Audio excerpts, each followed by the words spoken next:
We're about news, commentary, conversations, truth, liberty, and God. We stand for American values and our flag.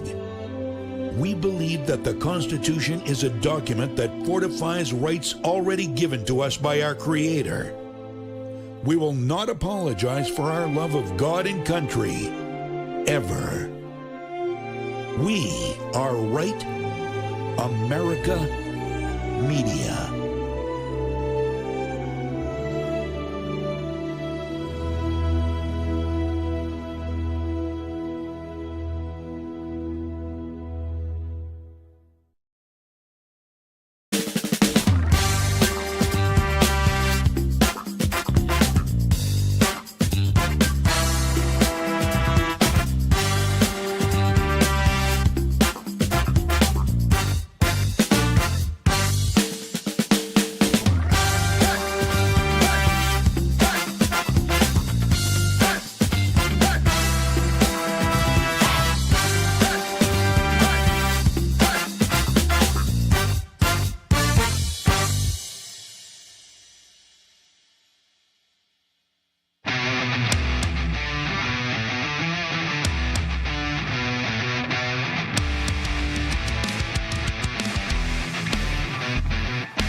All right, never ever forget that the opinions expressed on this program are that of the hosts, guests, and callers, and not necessarily those of Right America Media or Government Integrity Project or anybody else, because we have to give that disclaimer. I love my disclaimers.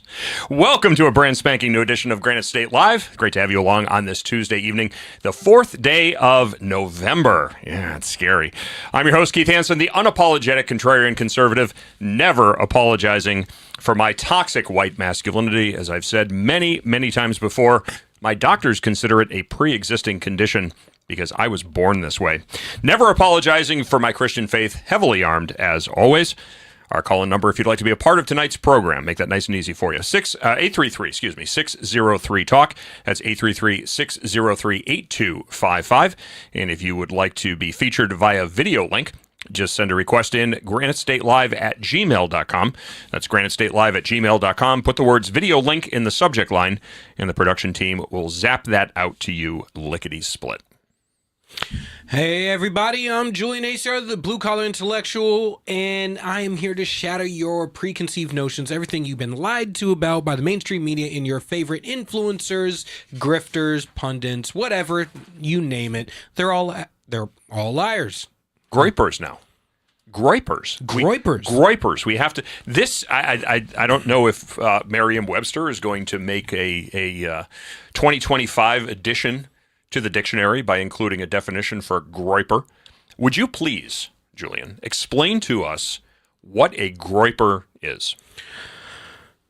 A groyper is a young adult to I want to say Gen Alpha to millennial man, if you can call him that, who is a follower of Nick Fuentes, sits in their mom's basement, thinks, adopts a victim mindset of all the evils that have been done wrong to them because they are straight white men in America, and how it's all a giant conspiracy by the Jews and those evil, evil, dirty black people.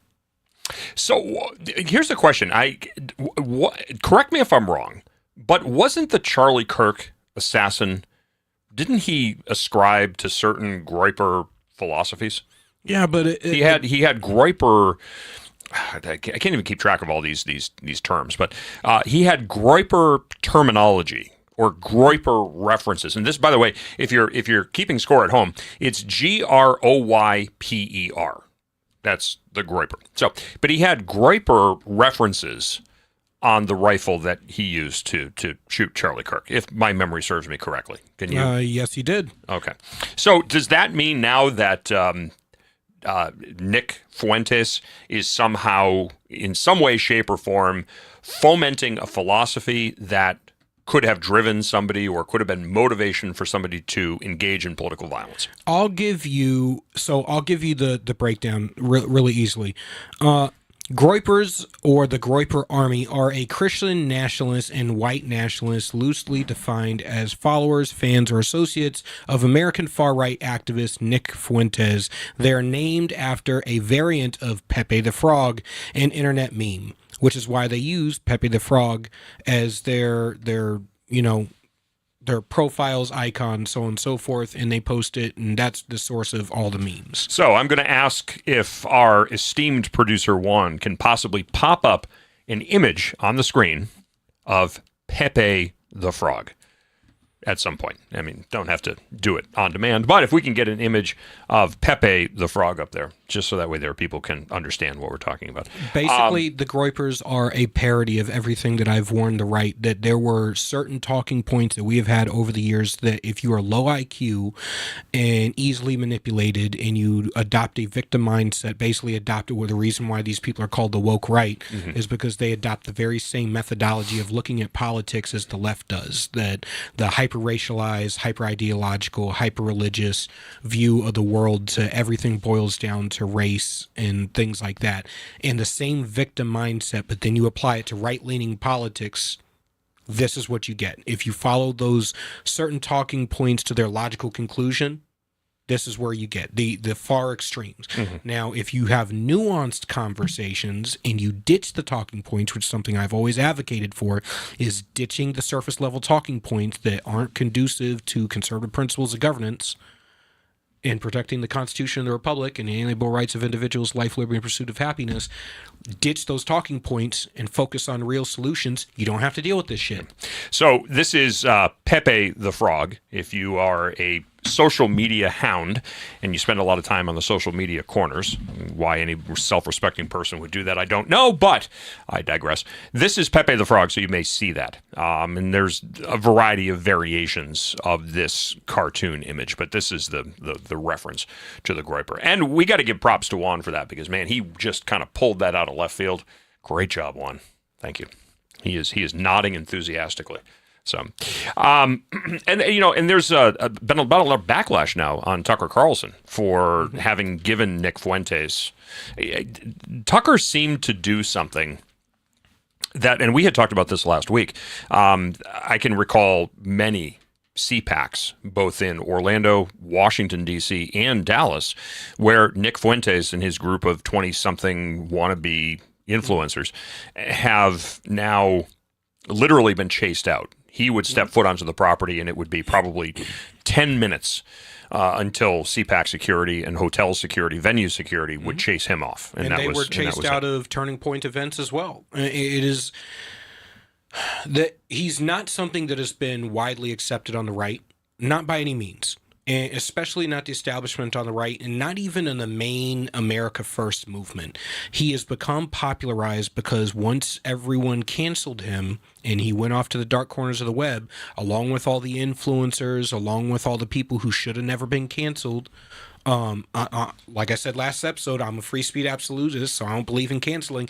But when they canceled all those people, they created a community over there. And when they came back to X, they came back with more followers, stronger, and better than they were before. And now, since they came back to X, originally all the influencers on X that hadn't been canceled, all the mainstream people like Candace Owens and all of them, who started to interview these people because they were edgy and they had these things to say. And Nick Fuentes has always packaged the white male victimhood in real issues. Real issues. Like I said last episode, white men have been a target over the past 20 years in the United States. See, but as a black man, you can say that. I can't say that, because if I say, white men have been targeted, then and of course I'm being facetious, because throughout the duration of my career in media, I have made it a point to say the things that other people say. Oh my God, I can't believe you said that. I can but thank say God it not somebody just did. because I'm a black man. I say it because I'm a biracial black man. I've said it continuously. In a race war, there is no winning side for me. The fact that there's even the idea of a race war doesn't benefit me, doesn't benefit my family, doesn't benefit my children. There is no winning side for me. So as far as I'm concerned, in a race war, everybody's my enemy. Because the idea that anybody thinks that I should have to pick a side, I say screw you. Because I'm not going to deny one side of my heritage in favor of the other, nor the other side. Now, the reason I identify as a black man is because when you look at me, you certainly don't look at me and go, God damn, that's a good-looking white guy. He's pretty fly for a white guy. That's not something that ever comes up. I've gotten Hispanic. I've even gotten Arabic. But I sure as hell don't get white. I can see the Arabic more than... Yeah, you should see me when I was in Iraq. There's one point where I couldn't cut my hair for like a month. We were in the middle of nowhere. My hair even broke a set of clippers. We had a set of like wireless clippers that tried to cut my hair. It was horrible. That's great. I looked like TSA should be giving me some extra attention.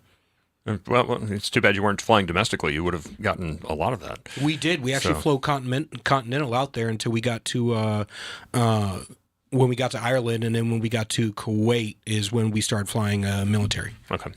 But the whole point to this, the Tucker Carlson, the Nick Fuentes interview, the issue is not that Tucker Carlson did it. Because if he did an interview and he challenged Nick Fuentes, that'd be one thing. But he validated the fact that he gave him an hour and 45 minutes of airtime suggests at least that he's validated. And of course, now there's pictures of the two of them arm in arm. Yeah. And now there's this discussion where Tucker Carlson is actually now responsible for, I love how the blame game, that Tucker Carlson is now responsible for fragmenting MAGA. MAGA was already fragmented. Well, I know that. These were comments. So this is, like I said, this is a conversation that should have been had on the right a long time ago. Nick Fuentes, the dynamic of who he is not new. I just said a long time ago, when it was black people bad, nobody gave a shit on the right.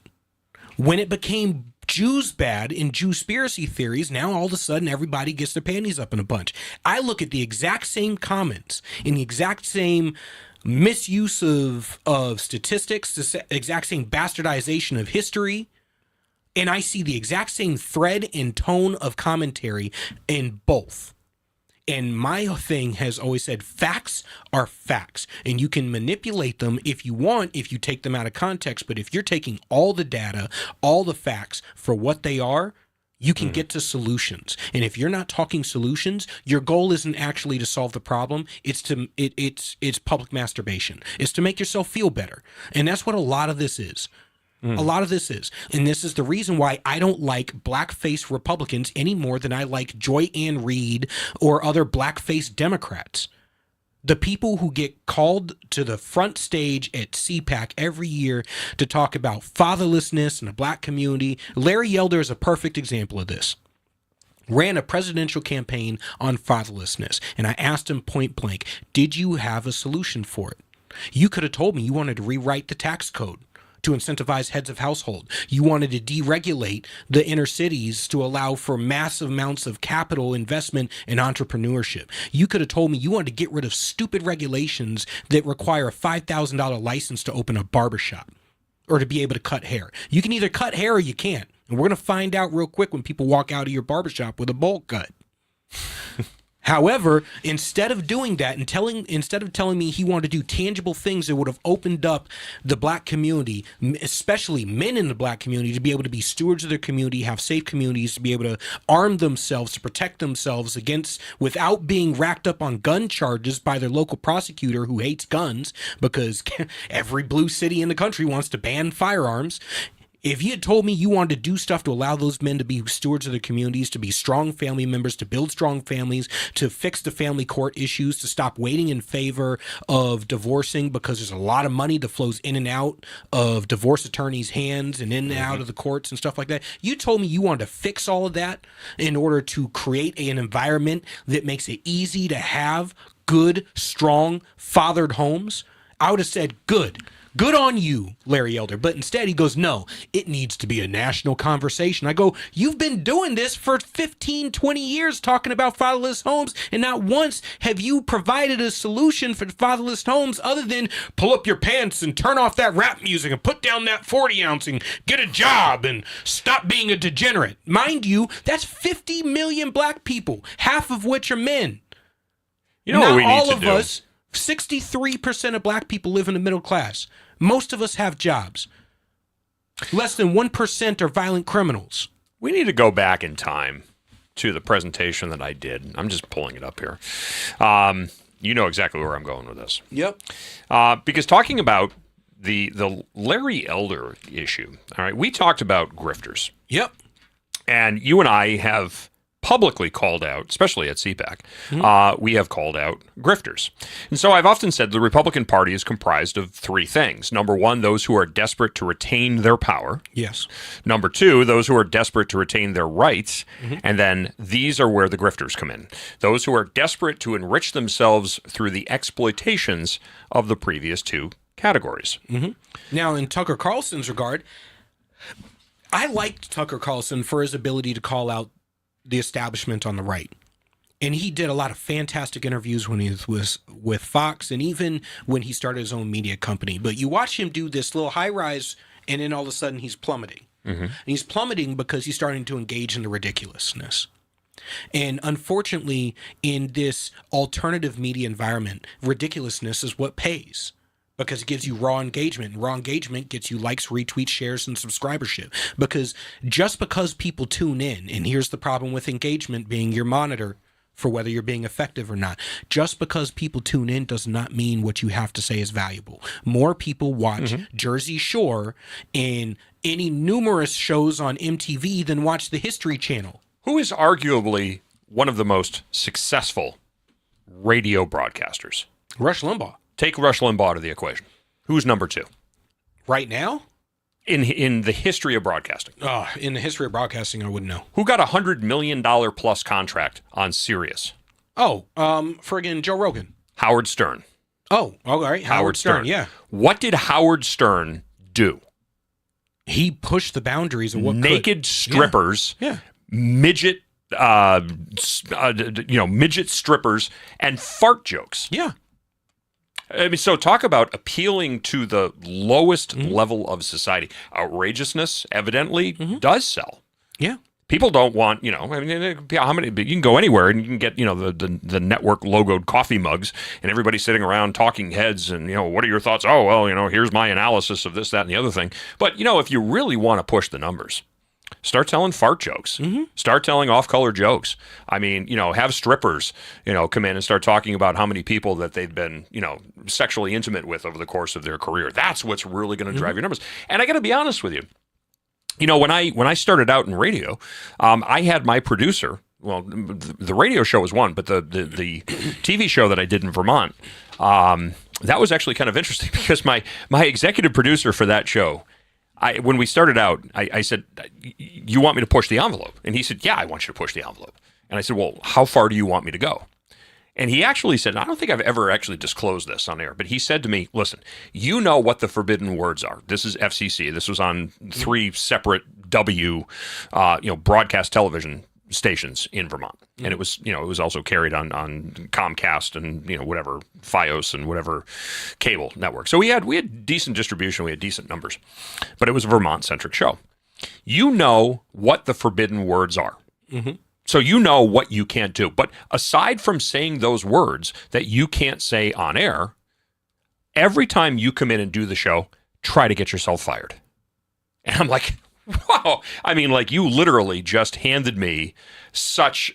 Thank you for taking. The only comparison that I can make is when you go to candlepin bowling and you put the bumpers down to keep your candlepin ball out of the gutter. Thank you. You just literally pulled the bumpers off of this. Yeah, so short of me saying those, and by the way, if you don't know what the forbidden words are, George Carlin does a really good job of highlighting those. These are what the forbidden words are. This is what you can't say. Aside from that, come in here every time, try to get yourself fired. That's what we want. Because controversy sells. And when it comes to impressions, when it comes to media, when it comes to, we were from a Nielsen or Arbitron ratings standpoint, we were a one-book market. That meant that rating sweeps were once a year. If you get into New York, Chicago, Miami, Los Angeles, those would be 12-book markets, which they're literally doing rating sweeps once a month. But in a small market, New Hampshire, Southwest Florida, we were a one-book market, and certainly in Vermont, we were a one-book market. That being said, all that matters is how many people are watching. You could have 500,000 people. My nationally syndicated show, I average about 400,000 listeners. Okay. you could have 50,000 of those people liked what I was saying and actually wanted to hear it, and the other 350 or 400,000, however many I said initially, I think we were 400,000. So say 50,000 liked what I said. 350,000 people hated me, and if I were drowning, they would throw me an anchor.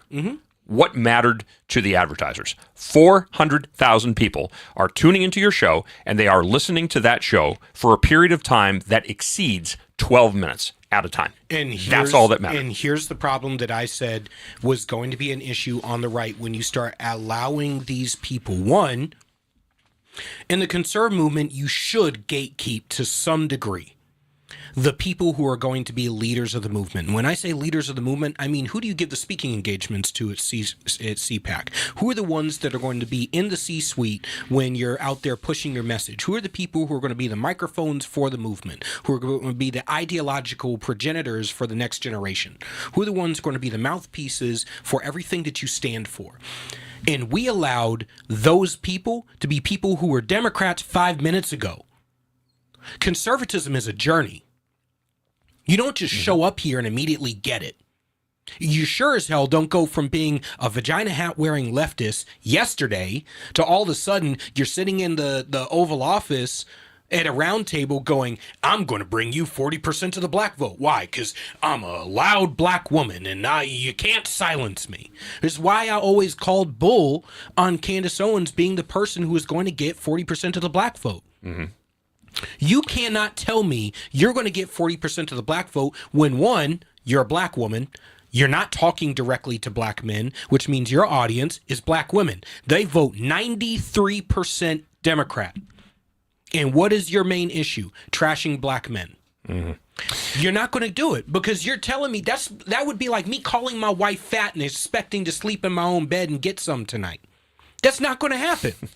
Or picking a girl up at a bar, that's like negging. You know, very interesting way of putting things. Yeah, Julian. you know that. I do appreciate that. Yeah, there was that college thing for a while. The pickup artists used to say negging was the way to pick up girls. You gotta hurt their ego a little bit, and you gotta mess with them a little bit psychologically, and then after you manipulate them enough, then you can get them into bed with you. That's basically what you're doing when you're putting. If I can destroy. So tune in at 10 o'clock, so that way we're going to get the psychology of picking up women with Julian. No, but when you talk about the transition, there is something that is very compelling about people. And for some reason, there's two people that come to mind. First person is Byron Donalds. Yep. Second person is Vernon Jones, Yes. Former Georgia congressman. Yep, I know Vernon.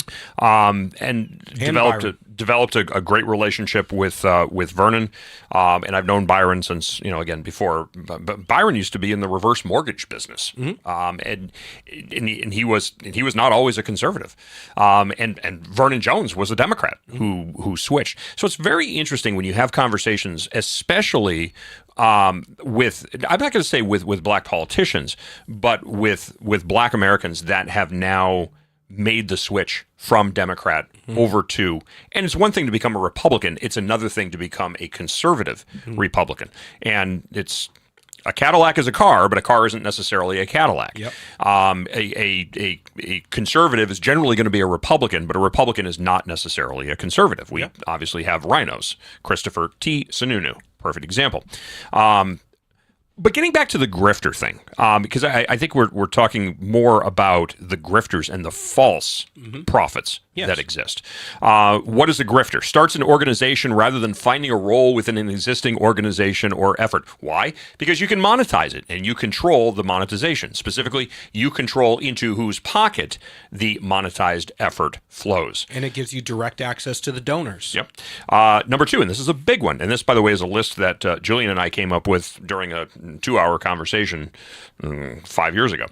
Talks constantly about the problem without context or offering meaningful solutions. You just said that with Larry Elder. And this is the problem. People, the problem is X, Y, and Z. You know what we got to do? X, Y, and Z. Rally, rally, rally, clap, clap, clap. Oh, what an inspired speech. But, okay, so great. Thank you for telling us what the problem is. I mean, we were just kind of doing a mocking of what a typical CPAC speech was. Rousing applause, America first, America's great, capitalism, yeah, Republicans, yeah, Trump, yeah, China bad, Democrats bad, communism bad, America great, yay, wash, rinse, repeat. we know what is good. At least we should.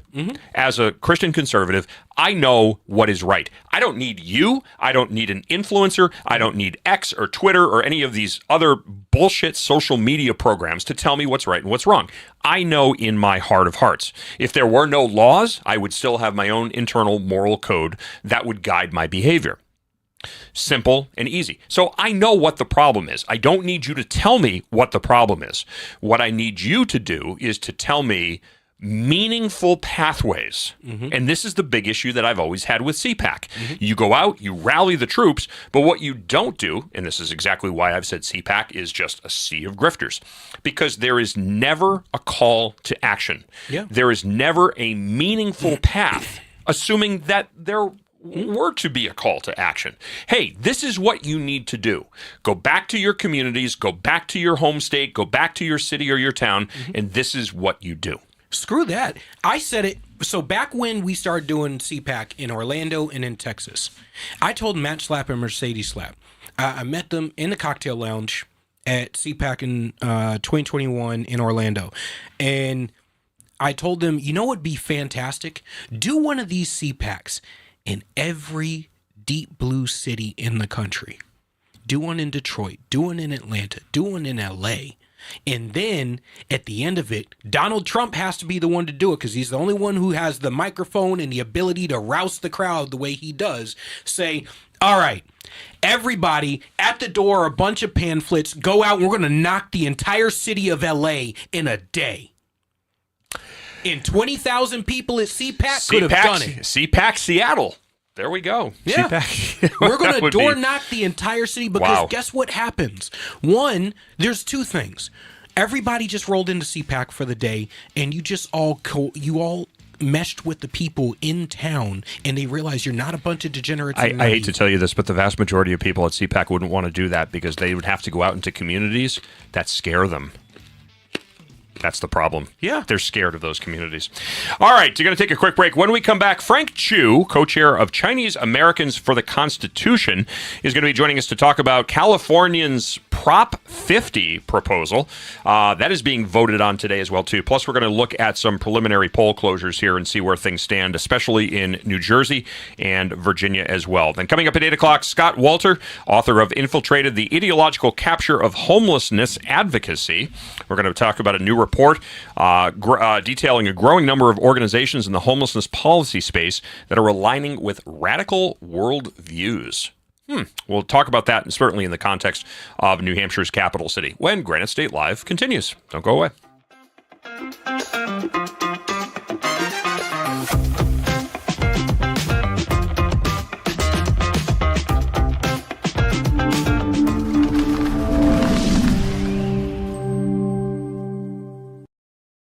New Hampshire Republican Governor Kelly Ayotte has been making a lot of noise about how she's funding education. The Republican budget she just signed provides more money for education than ever before. She even bragged the other day that New Hampshire is top 10 in the country when it comes to funding our children's education, as if giving money to school systems has anything to do with learning. If you look at the math, and if you got schooled in New Hampshire, the odds are good it's not your best subject. It's the exact opposite. The more money we throw at schools, the less kids learn. We're committed to wasting money on an experiment that failed, unless wasting money to drive parents to homeschool their kids was the goal. We prefer to pick on Democrats, lower hanging fruit and all that, but our rhetorical woodshed doesn't discriminate. If that sounds refreshing, you need to check us out. This is Steve McDonald for Granite Rock, and we'll keep shining the light on them for you. This could be the moment we've been waiting for, the chance to feel alive. And I raise my hands to the sky. What a feeling, time to feel it. This is where it all begins.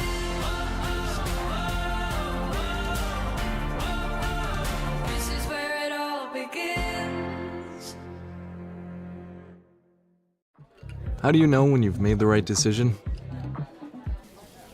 It's the feeling you get in your gut. The one that tells you what's right or wrong. It's the one that says, sure, I can have a drink. Or the feeling that says, okay, I've been drinking. Now what? It's the voice inside you that says, I'm buzzed. Better leave the car when it's time to go. Plan ahead. Catch a sober ride. Buzz driving is drunk driving.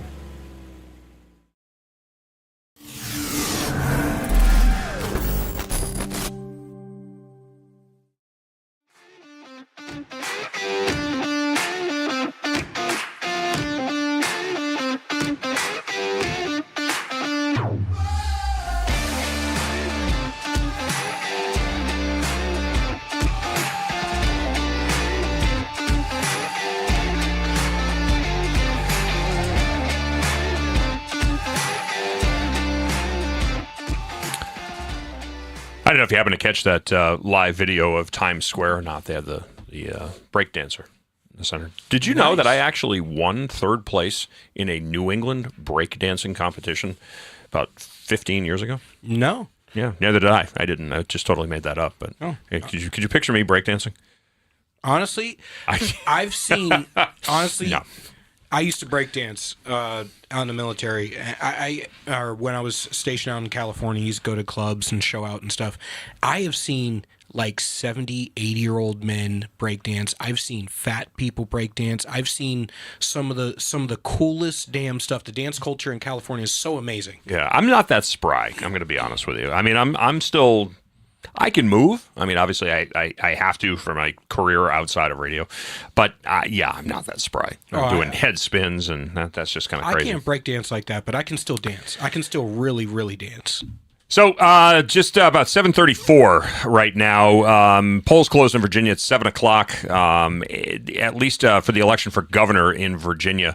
Democrat Abigail Spanberger has a slim lead, although the title race, and I think the bigger surprise here, is candidate Jay Jones for the Attorney General's race. Jay Jones, the Democrat candidate for Attorney General, not performing as well as what people are thinking. And I think that's one of the two major. I mean, obviously the New Jersey gubernatorial race, Jack Citarelli versus Democrat nominee Mikey Sherrill, and you know, New Jersey, they've had an interesting track record with Republicans, but I think that the two biggest things are going to be the Jay Jones Attorney General race, and that's primarily because that race has become a referendum on the acceptability of political candidates and political incumbents espousing political violence. Well, you know what? Espousing political violence has become such a common thing these days, and I always err on the side of, one, not calling for revolution, not calling for this is a civil war or using rhetoric like that, because logically... We're not talking about that. We're talking about actually Actual calls. violence, No, yes. but I mean calls for people to go out, specifically naming individuals and saying that person should be taken out, or more to the point, that their children should be taken out. And that's the Exactly. most egregious thing. Exactly. It will be, and I don't think we're going to get to it tonight, but it will be certainly interesting in perhaps next week or the week after to start to dissect that inevitably with whatever winds up happening tonight. That one is a big race. The New Jersey governor's race is a big one. And then also California Proposition 50. This is where voters in California deciding on whether to temporarily set aside nonpartisan redistrict commission and allow Democrat-dominated legislature to determine the congressional redistricting for the next 3 election cycles. There's nothing to see here. No, I mean, talk about changing the rules as you go. Well, what can you It's- expect? What honestly do we expect from Democrats? And I'm just going to call a spade.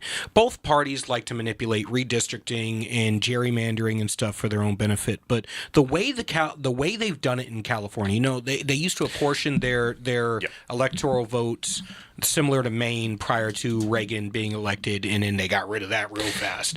But the problem is that and you'll notice, and I've actually been called out for this.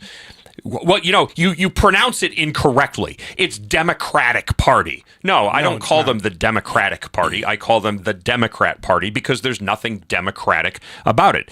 Kamala Harris was not democratically selected to be the face of the party going up against Donald Trump. Yep. she was installed. And more to the point, yes, redistricting is a game that is played by both Democrats and Republicans. Yep. Republicans do it because they recognize, I think, that if the Democrats are permitted to have control of the redistricting process, and we saw this in 2010 in the state of Vermont. The Democrats controlled the redistricting initiative in the Green Mountain State. As a result of that, you will never, ever see a Republican ever elected to a prominent position. Now, people say, well, I mean, you got Phil Scott. He's the governor. So how can you possibly say that, Keith? I just invalidated your argument. No, because Phil Scott can do whatever he wants to do as a governor, but because the supermajority is held by the progressives, I mean, and we're talking like that's a legitimate political party in Vermont, the Progressive Party, because so many of those seats are held by hardcore leftist Democrats and progressives that Phil Scott can veto whatever he wants to veto, but they have the numbers to ensure a gubernatorial veto override. Yep. And that's exactly what this is about. California Proposition 50 is not about fairness. California Proposition 50 is stacking the deck. Democrats want to do it with the Supreme Court. Oh, we're not happy with the current split, so we want to make sure that we stack the deck so it's always in our favor. And that's exactly what California Proposition 50 is about. We have to stack the deck in our favor so that way we guarantee our wins. And once we win, we are going to continue to rig the system to ensure that we never lose ever again. That is not democratic. That is tyrannical. Well, it's, you know what? We have a guest. We do, and we're going to pull him right now. Frank Chu, co-chair of Chinese Americans for the Constitution. He's been actively engaged in California politics and policy advocacy since 2013, and he has co-founded several influential state and local organizations like the San Diego Asian Americans for Equality and the Californians for Equal Rights Foundation. Frank, thank you so much for joining us. Welcome to the program. Frank, you there? We can see you. All right, we seem to have. We're going to work on that audio issue here, and we're going to get you right back on, Frank. Juan, if you could just let us know as soon as he's good to go and he's back on there. It'll be interesting to see whether or not Californians have learned their lessons. I don't think they have. But here's the real issue. California knows that if the Trump administration is successful, with everything they plan to do, they will not be able to apportion, and because one of the big things is the challenging apportionment based in using illegal immigrants for apportionment, raw population as opposed to American citizens, something I think we should seriously consider, because I don't believe that we should be allowing apportionment based on a state that will allow unfettered millions into the state to take the place of the millions that are leaving the state to escape to red states. That would certainly help them. Frank Chu, welcome back. I think we've got the audio issue fixed. Thank you for joining us, sir. Thank you, Keith, for having me. So, I mean, preliminarily, I mean, obviously it's 7:40 Eastern time here. You're 3 hours behind us. So your polls aren't going to close for a while here. What's the finger on the pulse in California right now? Is this thing going to pass, or is this going to go down in the history books as a near miss? Well, the latest polls don't look good. Governor Newsom has may push this this proposition through. They basically use the emotion for the California voters and just try to tape the proposition with President Trump. So many voters were just indoctrinated and may vote yes, unfortunately. You bring up a key point there, Frank, which is the emotions of the voters.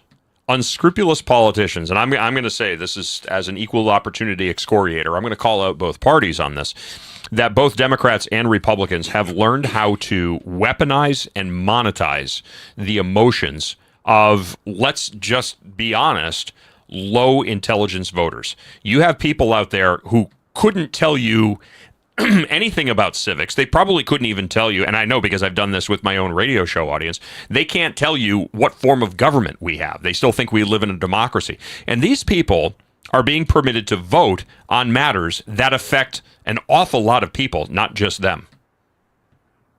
Yeah, and for some immigrants, it's even some Asian immigrants, they cannot speak English quite well, and they just bus them to the voting polls and ask them to vote yes on Proposition 50.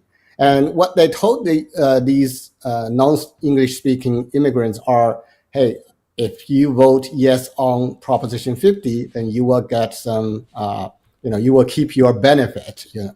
And that's totally non-logical. And those voters just buy it. So it's unbelievable. At what point do we have to say, in order for, I don't believe that there should be government control of many things, but we have laws because behavior, certain people have to have their behavior controlled or constrained for the benefit of the whole. That's what a law is. It's an action or a motion that controls the behavior of a few for the benefit of the whole. There is seemingly no honesty and no transparency in any of these campaign ads. And I guess at what point do we have to look at this legitimately and say there has to be some type of control over the material that's being put out? Because this is a flat out lie. You have people that do not speak English, that are relatively new to this country. They're still in the process. And listen, I'm all for legal immigration. Move to this country, assimilate, become a part of the fabric of this country, maximize the opportunities that this country has, and become as successful as you possibly can be. Live the American dream.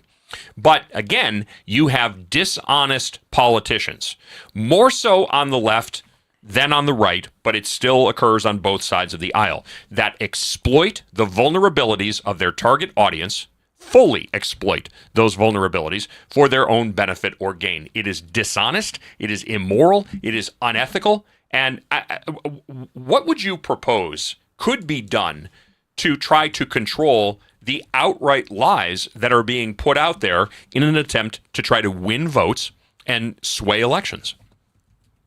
Yeah, that's basically what we do in the Chinese Americans for the Constitution. So we passed out door hangers. We actually passed out 70,000 door hangers to low information voters, and just state some facts that the California voters have already passed two propositions back in 2008 and 2010, and told the politicians that we don't trust them. We don't trust them to draw the political maps.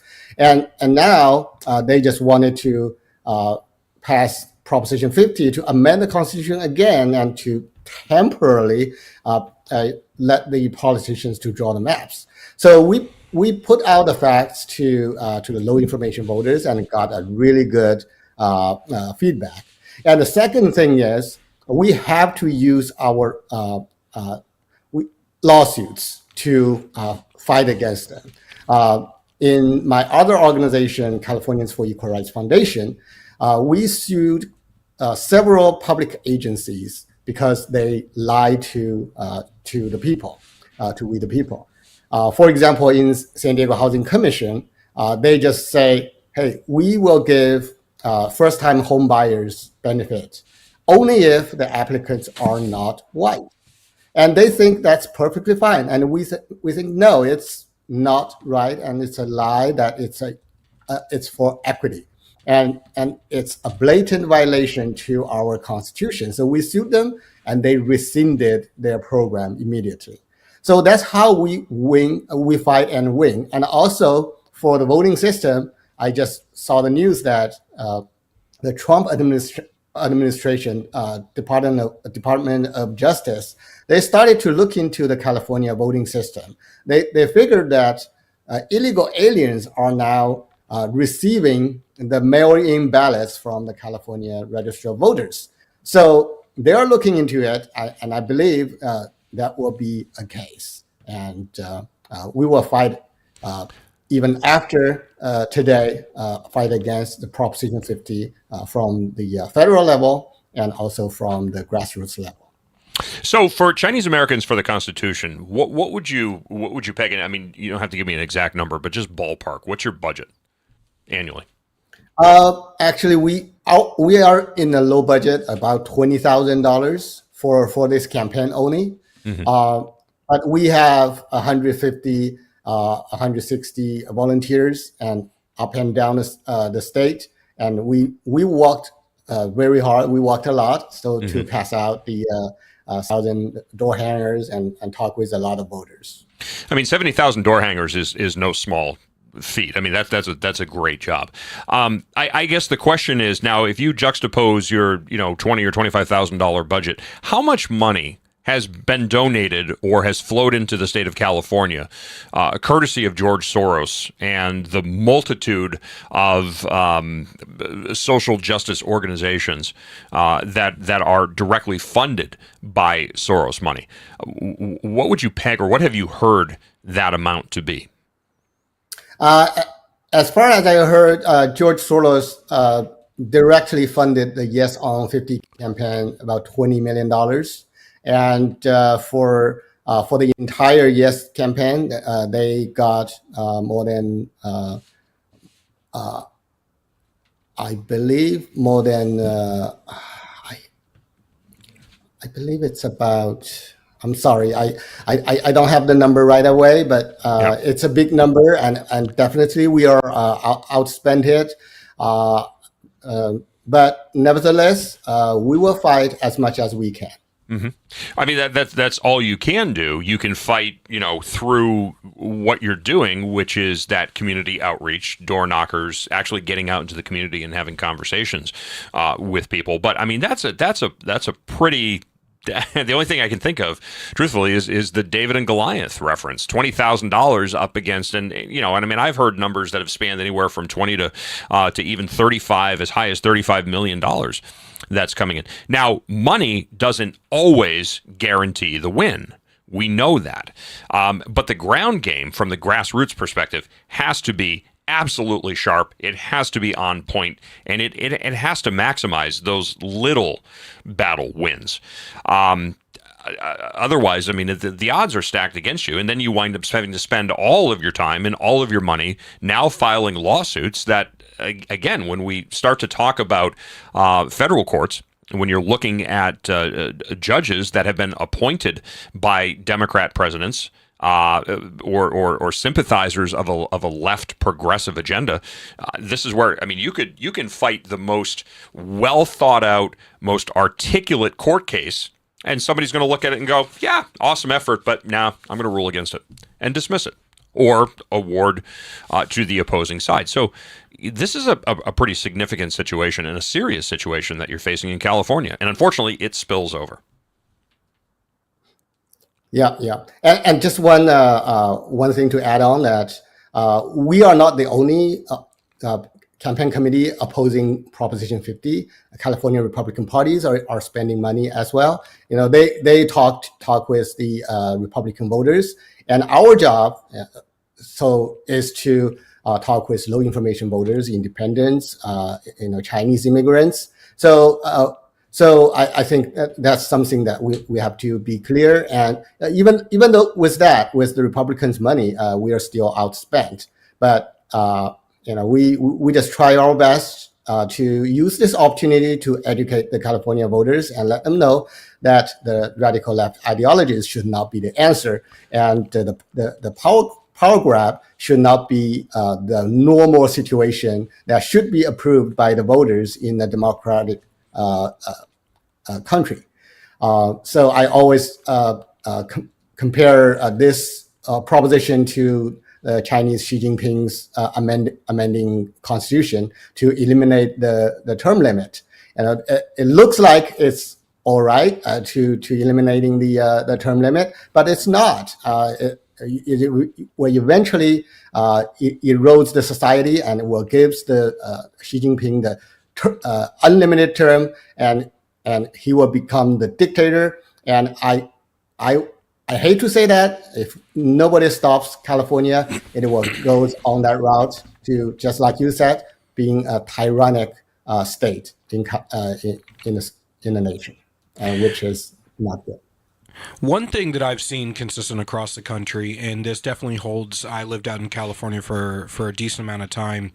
One thing that I've constantly warned people is that when you don't have any incentive to change or moderate your behavior or look in the mirror and improve, meaning, one party consistent rule over any area, and it doesn't matter which party, you're going to trend towards the extreme. California has trended, because they have such consistent one party rule within the state, so far towards the extreme that now they're talking about the obscene being made into law.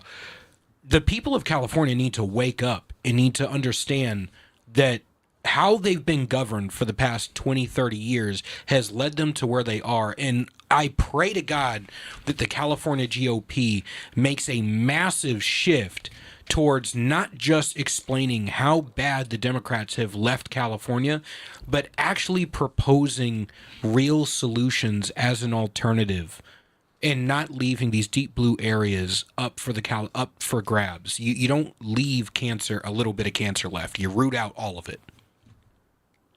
Yeah, totally agree. So we are going to fight, from the legal side and from the state legislation, and also from education. The leftist right now controls the media and the education, so they completely rewrote the American history, rewrite what we are experiencing, to their narratives. So when they control the narrative, their dictatorship is hard to destroy. So that's what we are working on as well, on education and on media. So try our best to voice our opposition, and especially to educate our next generations. One question that actually just came in here from a viewer.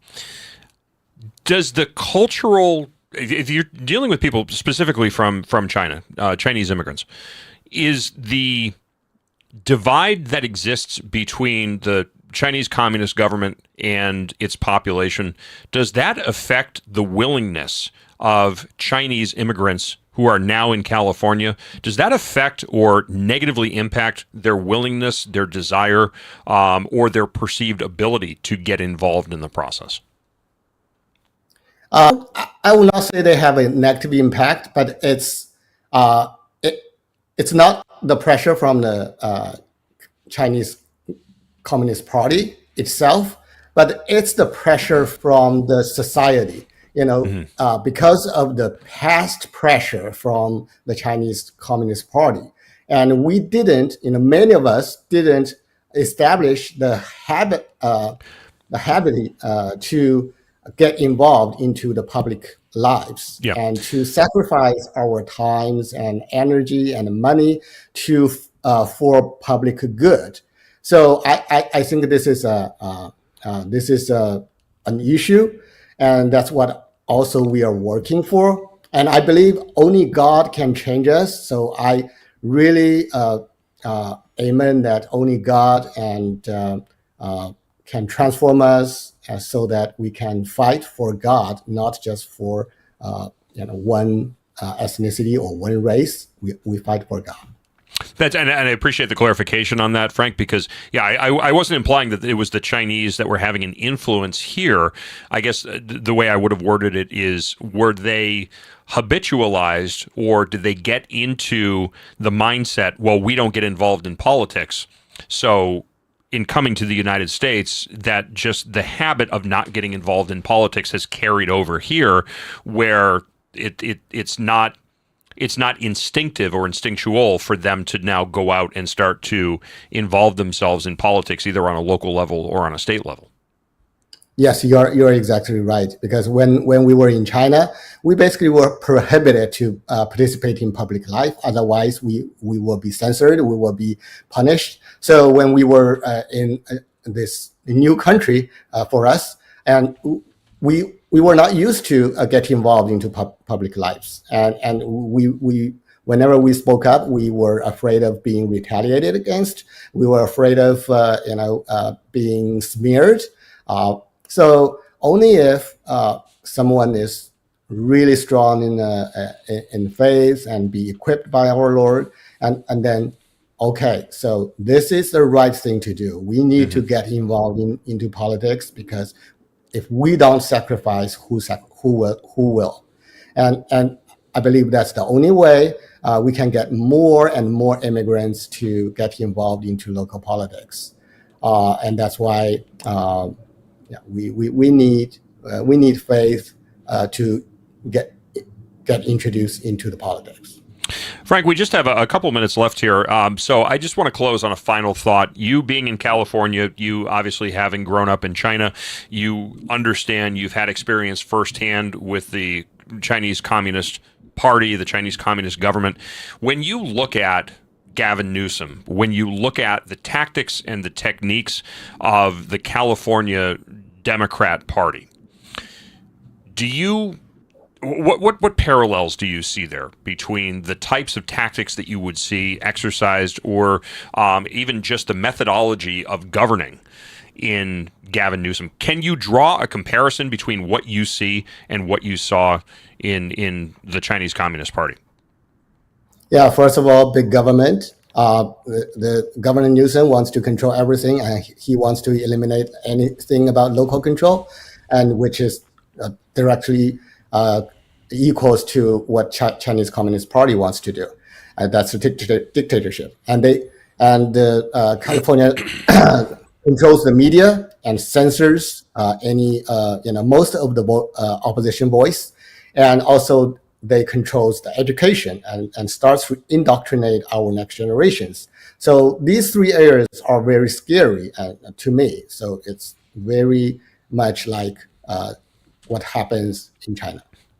Well, Frank, I appreciate your perspective on that. I mean, you've seen it firsthand. For you to be able to draw those ominous parallels between what you saw there and what you're seeing here, I think for any rationally thinking, critically thinking adult, that should serve as a wake-up call. But unfortunately, I'm not exactly an optimist in this arena. I tend to look at it and say, yep, with the low information voters, they're going to make the same mistake over and over and over again. Frank Zhu, co-chair of the Chinese Americans for the Constitution. I wish you all the best over there in the People's Republic of California. I hope things work out for you. I'm not too optimistic, but hopefully maybe a common sense wave will sweep the state and you'll get back to a sense of normalcy. Thank you. All right, thank you. All right, we're going to take a very, very quick break. When we come back, we're going to have a conversation about a new report revealing how a growing number of organizations in the United States who are involved in the homelessness policy arena are aligning themselves with radical worldviews. That conversation with Scott Walter, author of Infiltrated, the Ideological Capture of Homelessness Advocacy, when Granite State Live continues. Much more coming up right after this. Don't go away.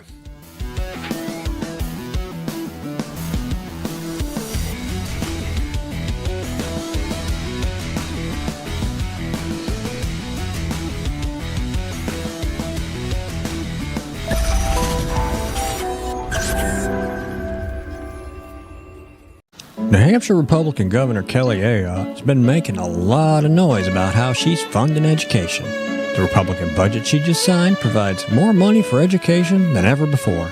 She even bragged the other day that New Hampshire is top 10 in the country when it comes to funding our children's education, as if giving money to school systems has anything to do with learning. If you look at the math, and if you got schooled in New Hampshire, the odds are good it's not your best subject. It's the exact opposite. The more money we throw at schools, the less kids learn. We're committed to wasting money on an experiment that failed, unless wasting money to drive parents to homeschool their kids was the goal. We prefer to pick on Democrats, lower hanging fruit and all that, but our rhetorical woodshed doesn't discriminate. If that sounds refreshing, you need to check us out. This is Steve McDonald for Granite Rock, and we'll keep shining the light on them for you.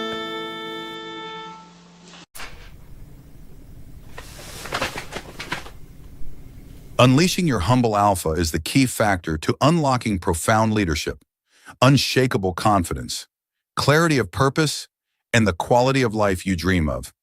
As combat veterans and military leaders Stephen Kuhn and Lane Balone decode how you can master your life, conquer everything that stands in your way, improve your ability to cope with stress, and run toward greatness. You can find Unleash Your Humble Alpha on Amazon. This could be the moment we've been waiting for, the chance to feel alive. And I raise my hand to the sky. What a feeling. Time to feel it. This is where it all begins.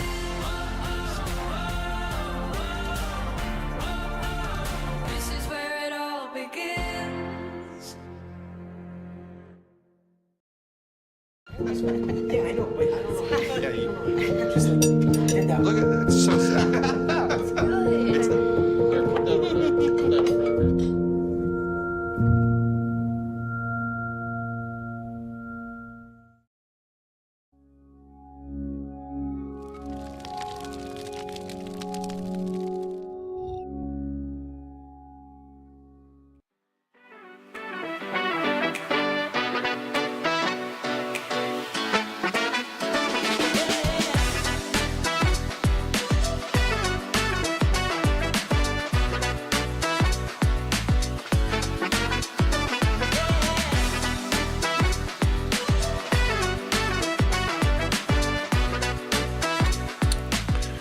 Welcome back to I say a brand spanking new edition, but every edition is a brand spanking new edition here at Granite State Live. Hour number 2. Great to have you along on this Tuesday evening, the 4th day of November 2025.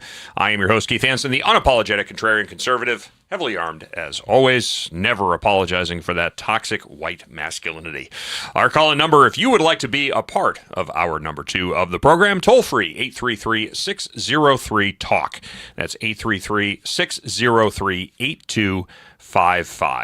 And if you want to be a part of the program via video, just send an email to granitestatelive@gmail.com. Put the words video link into that subject line, and our esteemed producer one will get that link sent out to you lickety-split. All right. Hey, Julian, got a question for you. What's up? Have you been to Concord anytime recently? Not recently. Not recently. So I was down there this morning at, I don't know, it was about 7 o'clock this morning, actually. And I tell you, the homeless were out on the street corners. I guess because, that's evidently that's prime time, right? You got all the commuters and everybody rolling through. So out there working the street corners. And it's unbelievable. My wife, I don't want her going to Concord without her firearm. I wouldn't go into Concord without my firearm. It has become an absolute cesspool. Mm-hmm. It has become an absolute wasteland of homeless junkies. And there was an article that just popped up yesterday. There was a murder at a homeless encampment, in the logical progression of articles that comes out here. Now, the newest one, Concord residents and officials seek answers after shooting at a homeless encampment. Concerns are growing in Concord after another shooting near a homeless camp, this time leaving a woman dead. The Attorney General's office said 37-year-old Jillian Collins of Concord was killed sometime between October 29th and October 31st near a homeless encampment.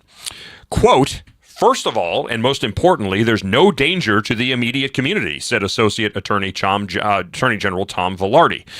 "We also want to remind folks that unhoused people are no more or less violent than anyone else. This is a terrible tragedy to have occurred in the homeless community." Unhoused people. Well, that's that's the new progressive buzzword. We can't call them bums. It used to be you're a bum. You slept on a park bench, you were a bum. You drank out of a bottle with a brown paper bag, you were a bum. Well, you just can't say that anymore. That's mean. It offends people's delicate sensitivities. I lost everything at one point. I ended up homeless. I don't begrudge people for ending up homeless if you're not trying to stay like that. That makes you a vagrant. If you're making the choice to be like that. No, and I no, I mean, this is nothing against a person who, through no fault of their own, finds themselves down and out. Mm-hmm. But I think and it's not a question that I think. I mean, this is established for many of these people. This is a way of life. If they had an option, they would continue to do whatever it is. This is Maslow's hierarchy of needs. But when your need is to shoot junk into your arm or put a substance in your nose or to drink it, and the drive to obtain those substances trumps the desire for anything else, food, or even for shelter. I'll live in a cardboard box as long as I get my fix. And now we're talking about brain-altering drugs. So for Associate Attorney General Tom Velarde to say, we want to remind folks that unhoused people are no more or less violent than anybody else. I hate to break it to you, Tommy. I don't know what world you live in, but the world that the rest of us live in, the more that you have somebody strung out on drugs, the more that those people spend on drugs, and the less options that they have to get money to buy their drugs, they engage in criminal activity. And oftentimes, that involves robbing people who have money, so that way they can feed their drug habit. How stupid do you have to be? I guess evidently stupid enough to be an associate attorney general to say that people who are chronic drug users they're no more or less violent. No, they're just in psychotic breaks as a result of their drug addictions. Their drug addictions are fueling them to engage in violent activities to get money so they can do more of what they want to do, which is drugs.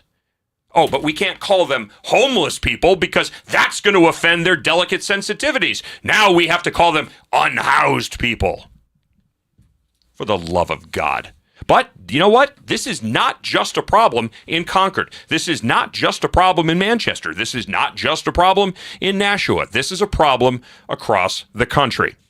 And now a new report is revealing that a number of organizations, a growing number of organizations that are involved in various aspects of the homelessness policy, public policy domain, are now aligning themselves with radical worldviews. Joining us to talk about this is Scott Walter. He's the author of Arabella, Dark Money Network of Leftist Billionaires Secretly Transforming America. He's the president of Capital Research Center, serving time in the George W. Bush administration as special assistant to the president for domestic policy, and was the vice president at the Philanthropy Roundtable, editing Philanthropy Magazine and producing donor guidebooks on age of the poor, public policy research, and other topics. You're a perfect person to talk about this, man. Welcome to the program. Great to be with you. I hope I didn't scare you off there by my opening impassioned rant. But again, when I have somebody sitting in their ivory white tower telling everybody, oh, there's nothing to see here and don't worry about it, and you don't have to worry about your own personal safety because these people aren't going to hurt you. They're just going to go around and shoot other homeless people. To me, I call bullshit on that. Your thoughts? I agree. And the last time I was in Seattle, I was having a meal, and the waitress warned me, like, now one block over, you don't want to go there. It's really dangerous. And by the way, you need to understand that if you walk through a fentanyl cloud, you can OD. Like, oh, well, that's good to know. Yeah, obviously, things are going really swell right here. I don't mean to chuckle, but just pro tip. Hey, don't walk through any strange clouds because you never know. You might just drop dead from a fentanyl overdose. But this is not an anomaly. This is becoming the norm, not the exception to the norm. Why is that? Well, human beings can only be so stupid on their own, but with bad ideas, there's no limit to how foolish they can be. So there are two ideas in the homeless industrial complex that have become very powerful, conventional wisdom.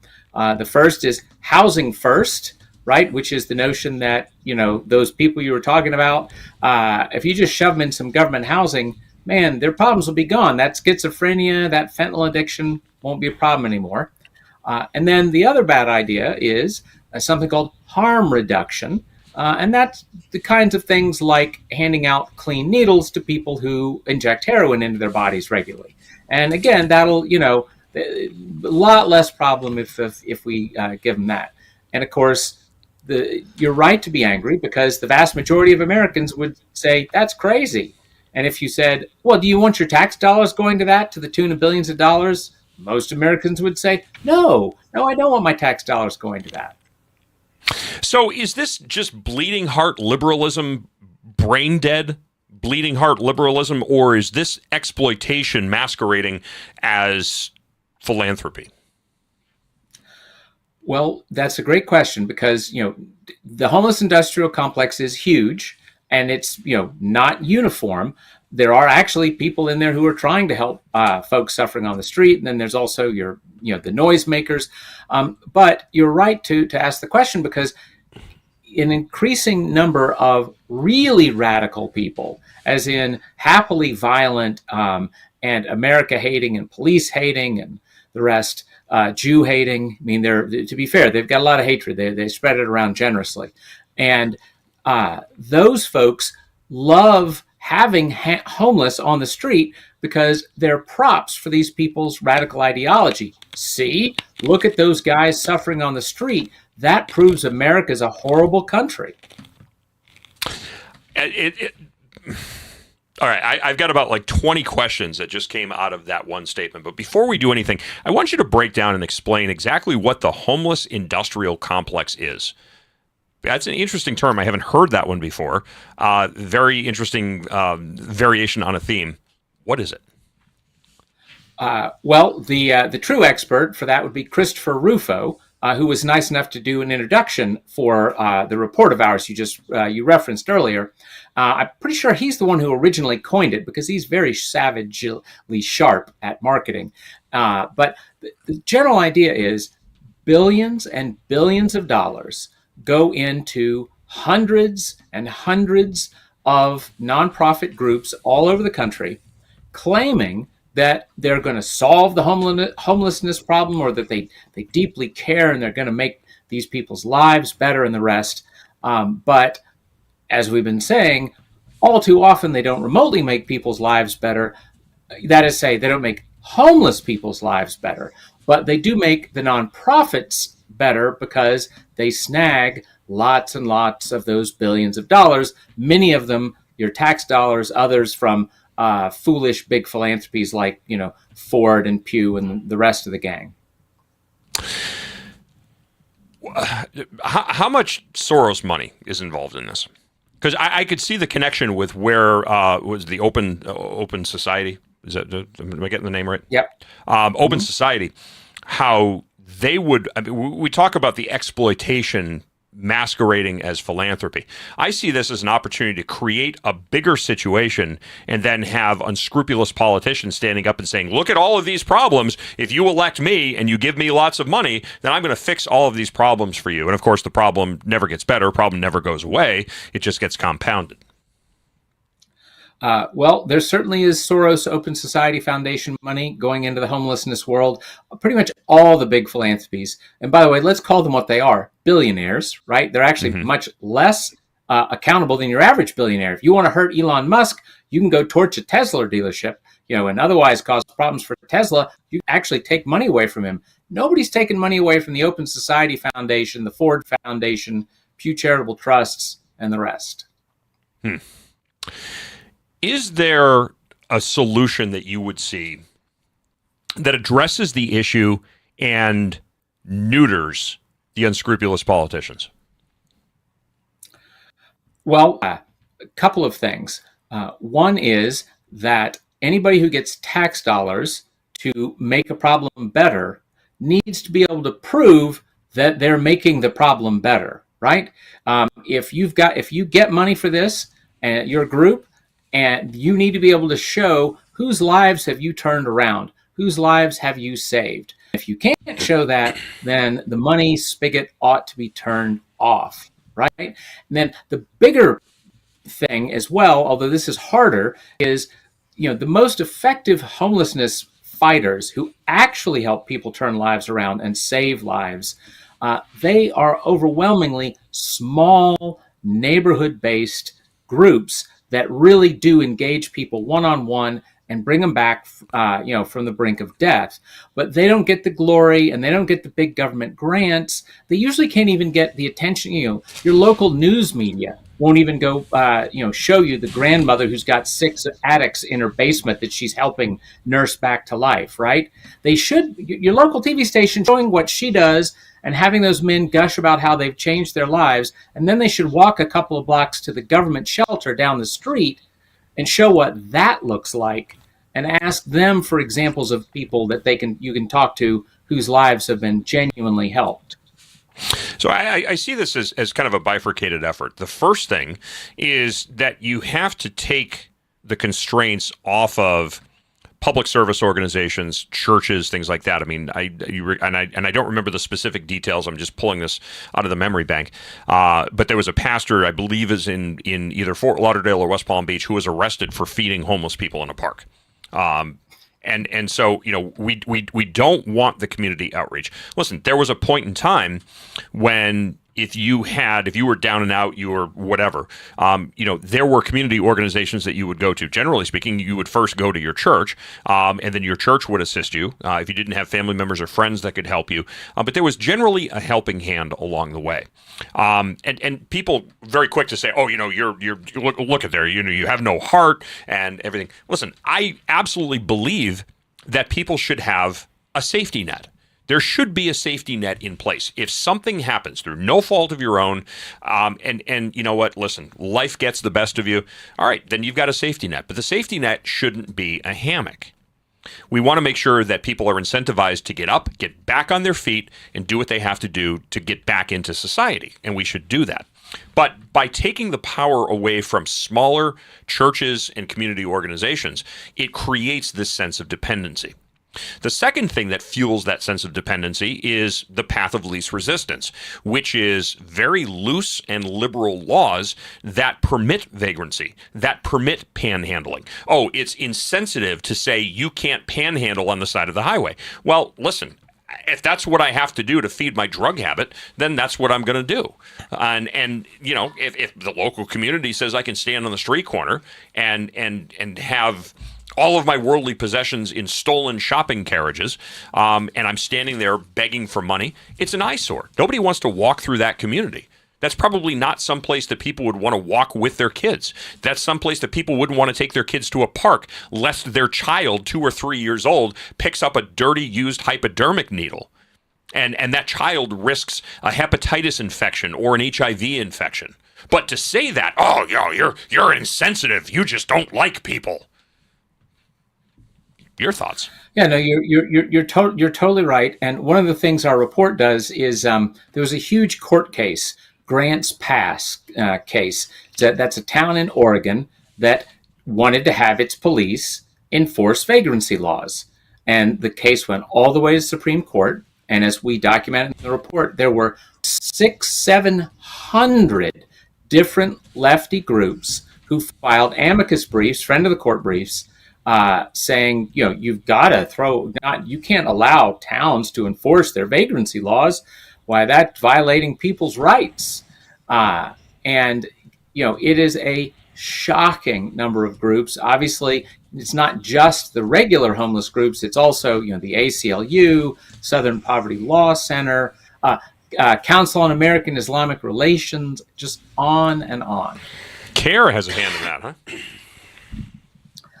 There are definitely CARE connections.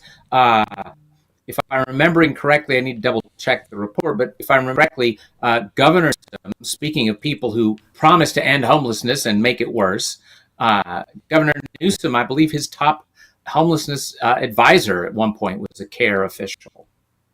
It wouldn't surprise me, but if you're out in any major city, Los Angeles has had a problem with homeless since as long as I can remember. I was out in California I was out in LA in 1999 actually.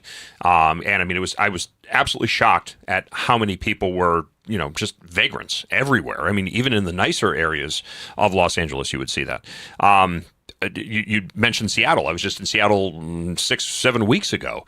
And I was absolutely shocked. I was shocked, but I wasn't surprised. And I'm walking around thinking, boy, this is the type of place that Joyce Craig, who was the mayor of Manchester, here in New Hampshire. Man, this is her utopia. You've got open air drug markets. You've got zombies that are stoned out of their gourd that are stumbling around. You have people that are urinating and defecating in plain sight.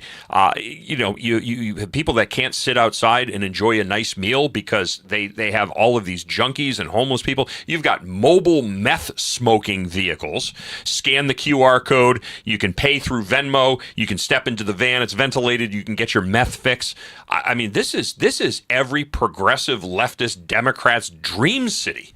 So I can kind of understand why it's becoming now an epidemic across the country.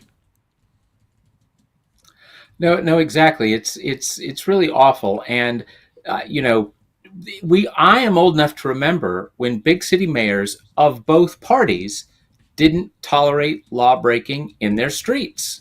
They didn't have an Antifa problem. They didn't have a meth truck problem. The fact that we're even talking about a meth truck, for crying out loud, Scott, you can't make this stuff up. Only in America could you get, you get your drugs on delivery from the government. Yeah. People often liken it, Scott, as a pendulum. It's got to swing one way. Sooner or later, it's going to reach that terminal velocity. It's going to stop, and then it's going to swing back. Do we see, just as the natural ebb and flow of socioeconomic politics, do we see this getting better on its own ever? Or is this something that is just going to become worse and worse and worse and worse until Main Street USA starts to look like Port-au-Prince, Haiti?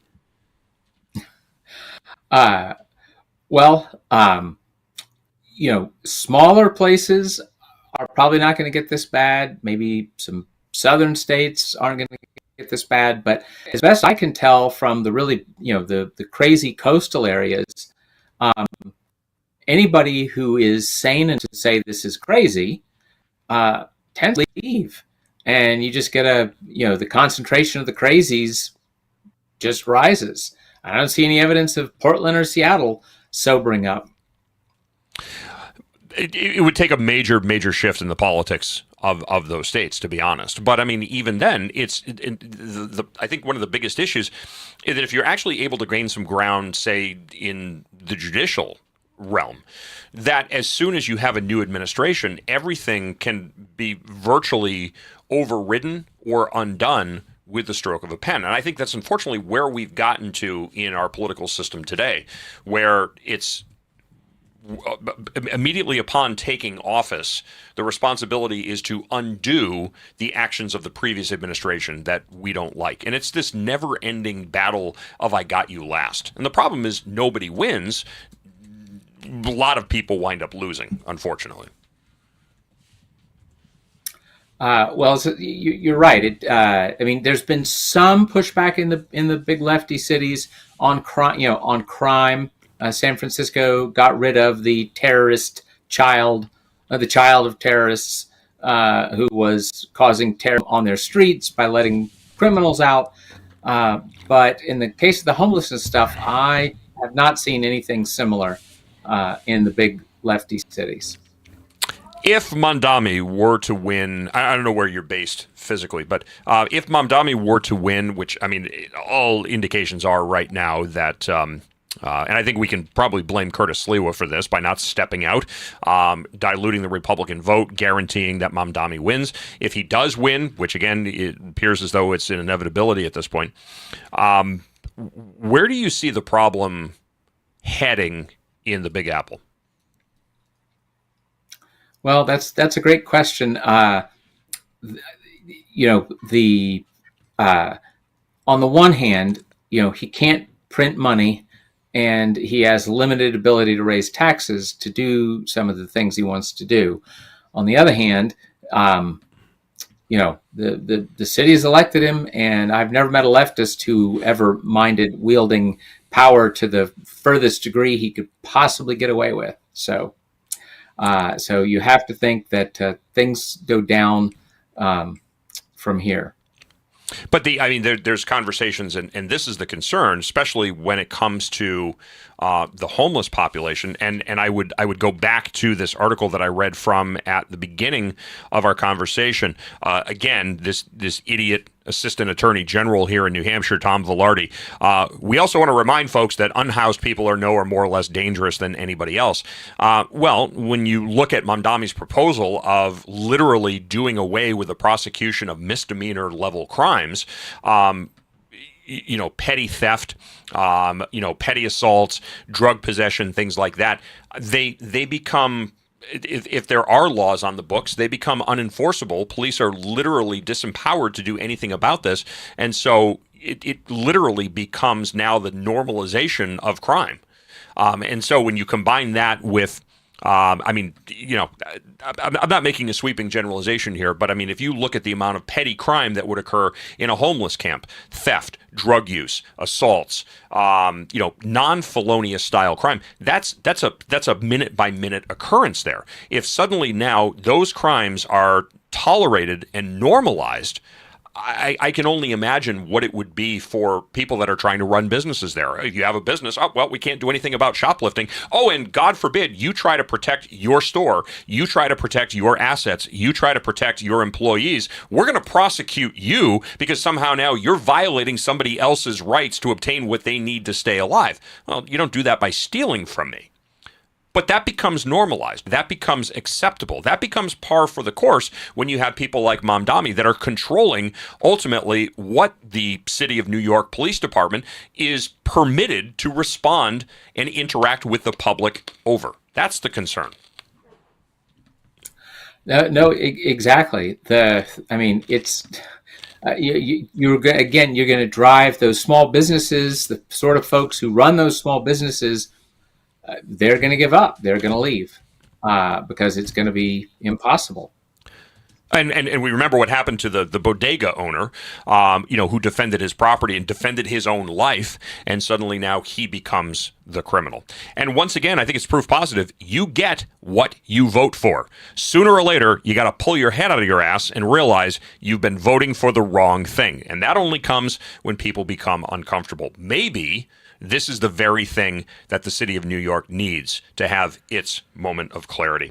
Scott, I want to thank you so much for joining us on Granite State Live. If people want to learn more about this report, where can they get a copy of it? Capitalresearch.org is our main website, and just punch in homelessness. You'll find the report. Okay, capitalresearch.org. That is capitalresearch.org. Scott Walter, I want to thank you so much for joining us on the program this evening. Keep up the faith.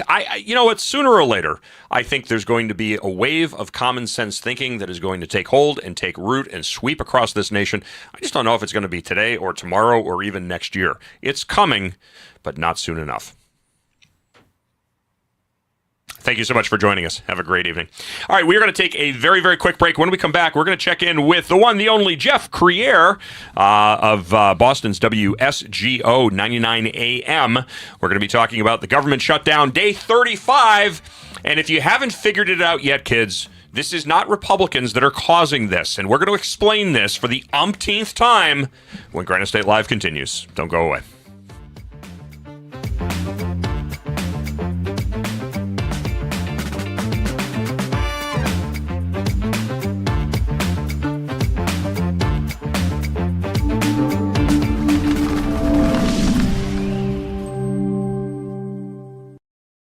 United We Stand. A Marine's Fight, written by Marine Corps veteran Julian Essiard. This book examines the deepening fractures in our nation, political division, government overreach, and a fading sense of shared responsibility, and offers a battle-tested path forward. A Marine's Fight is a bold and urgent call to action for every American who believes in the founding ideals of our republic. United We Stand. A Marine's Fight can be purchased on Amazon. I'm Chris Jakovic. I served in the United States Air Force and I deployed 3 times. So in 2017, I was serving as an Air Force First Sergeant. Our motto in that role is my job is people, everyone is my business. But unfortunately in that year, I would lose my own brother, Lance Corporal Adam Jakovic, to suicide. The majority of veteran suicides are from guns. I store my weapons securely, not only for myself, but for my family. My service never stops.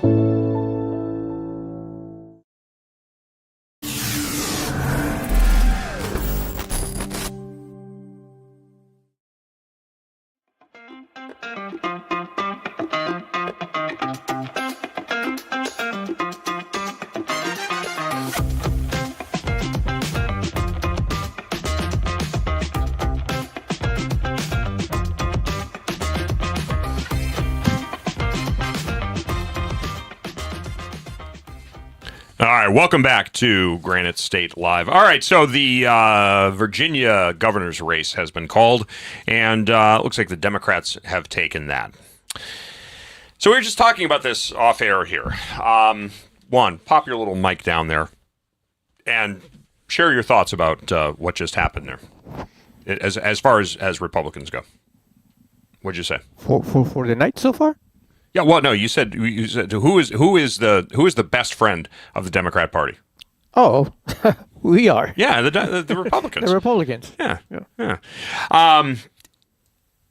I don't know if this is going to wind up becoming a referendum on Trump. It's not. Perhaps. There's no way. No. You're talking about blue states. Yeah. For the most part, right? I don't think of Virginia as a blue state, though, and that's the problem. It switches back and forth, especially with the federal government right there. 60. I was just looking at some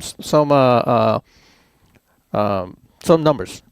67% of the federal employees were voting for the Democrat. Mm-hmm. Only 33% were voting for the Republican. Yeah, I guess when you put it in that perspective, I can see that, but I don't think, when I think southern states, man, I just don't think blue. I mean, even Virginia, even West Virginia, if you want to call that southern, but you think about family values in even West Virginia. You think about what's important. It just doesn't. It just seems like if you had a group of pink and blue-haired, Karens screaming about social justice issues, you would get a lot of Southerners that would be like, you've got about 15 seconds to get the hell off my property, and 14 of them are already gone. Let's move it along. I'm sorry, but it's like saying New York. You got New York City, blue, and then the rest is red. It's still a blue state. All right. Well, joining us on the program, Jeff. Do we have Jeff? By the way, we do have Jeff. Okay, Jeff Crier, native New Orleanian, in his award-winning program Ringside Politics, airing Saturdays on noon nationally on Real America's Voice TV network and America Voice News. Jeff, welcome to the program. Great to see you again. Thanks for having me. What a night, huh? I don't know if you heard the opening conversation here. I just don't think of Virginia as being a blue region. I don't know. It's one of those things. I just can't wrap my head around it.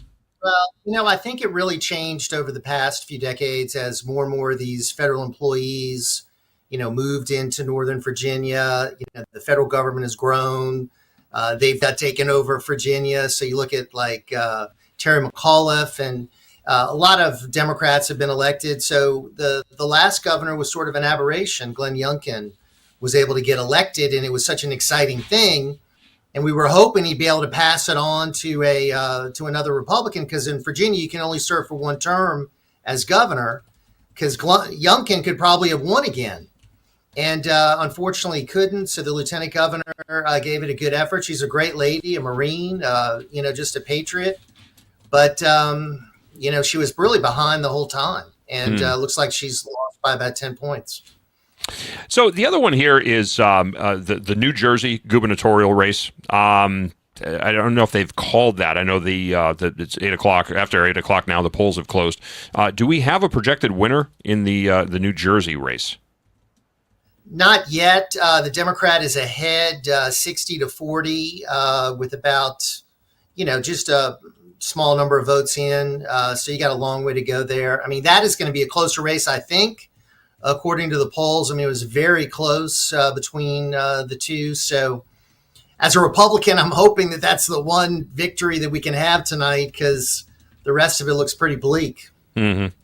And then the other one, of course, the big one is the Virginia, the Attorney General race with Jay Jones. We were talking earlier about whether or not this is a referendum on the acceptability by voters of either incumbent politicians or candidates literally espousing actual political violence.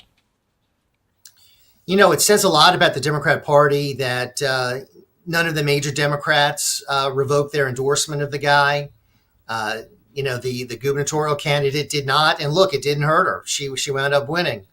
So, I mean, from again, the polls that I'm looking at, it's a dead heat. I can't even imagine why this guy is even anywhere close, but he is. And that tells you a lot. I mean, I'm sorry, a lot about Democrat voters.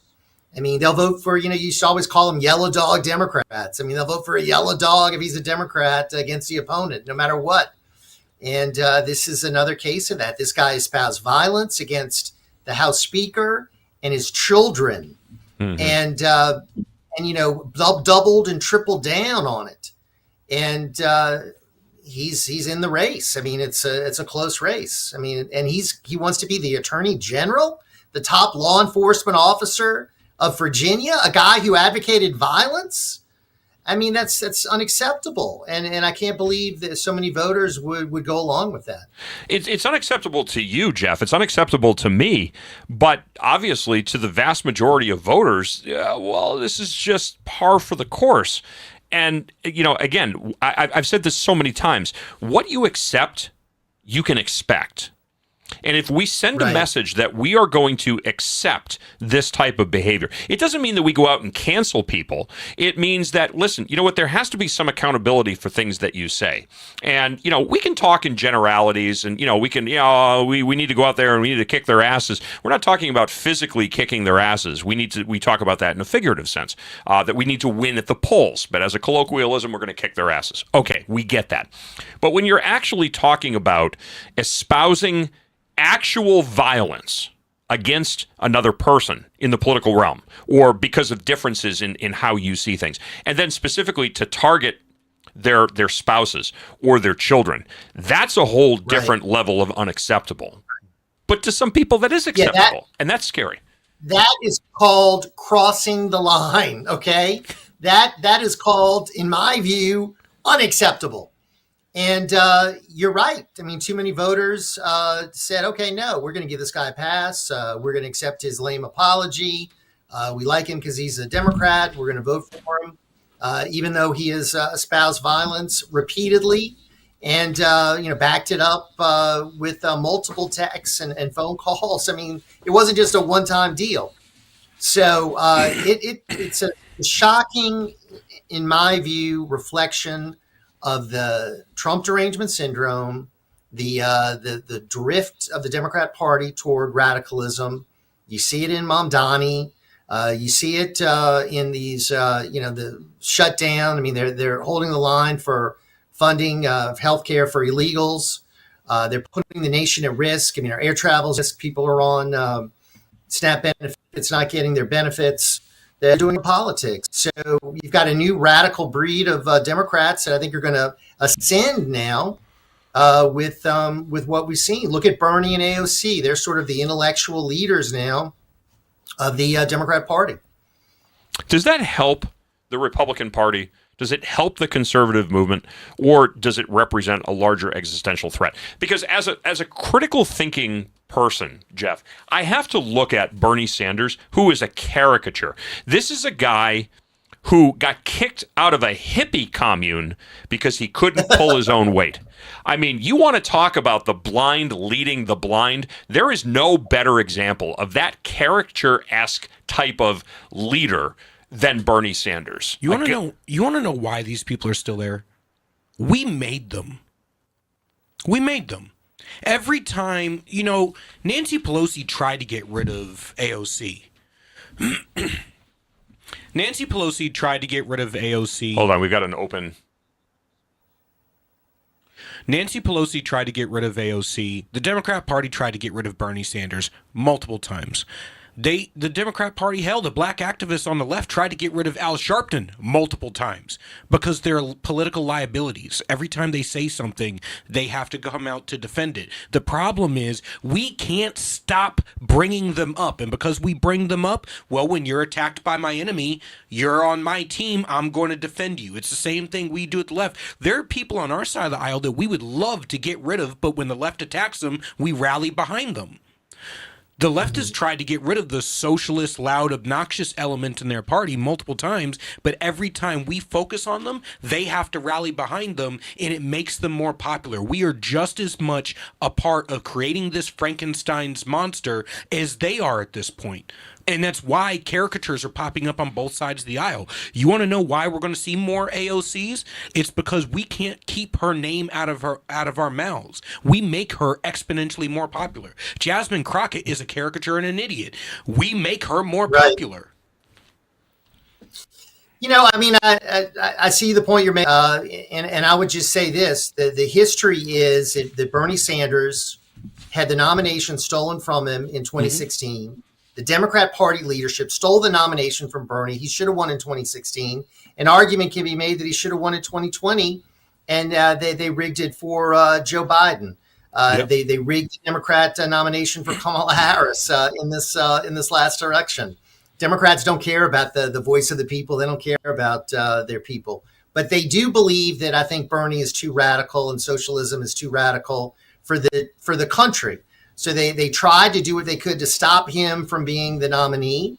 And if there's someone along that same path in 2028, and AOC runs for president, I think she's going to have a lot of roadblocks that the party's going to put in there, because I think it does help the Republicans to help us to have a socialist as the poster child for the Democrat Party. I think it's going to help the Republicans to have Mamdani as the mayor of New York, because this guy is going to propose crazy, ridiculous things that are going to destroy that city. I love New York. I'm sorry that's going to happen.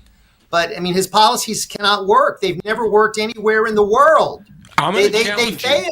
They don't work.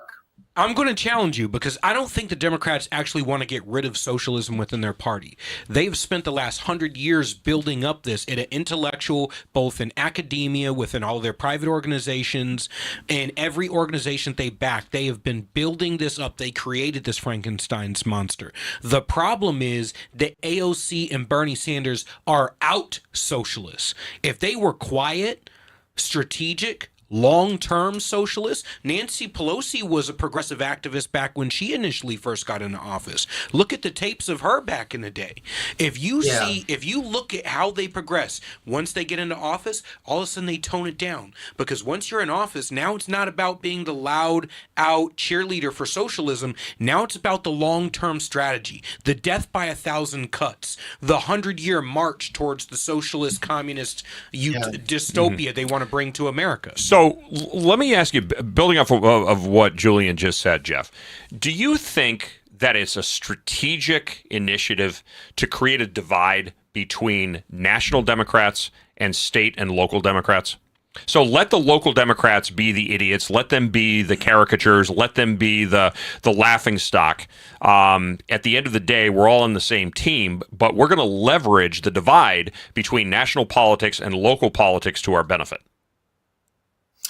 I think there could be some thinking to that degree, because you see not just Mamdani, but you see socialists running all over the country. I mean, you have many of these cities where flat out socialists are running to be mayor, and they could very well get elected. So maybe some of these Democrats will want to have that divide.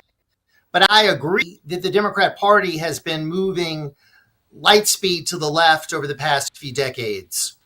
You look at what Bill Clinton did as president, tax cuts, welfare reform, a surplus.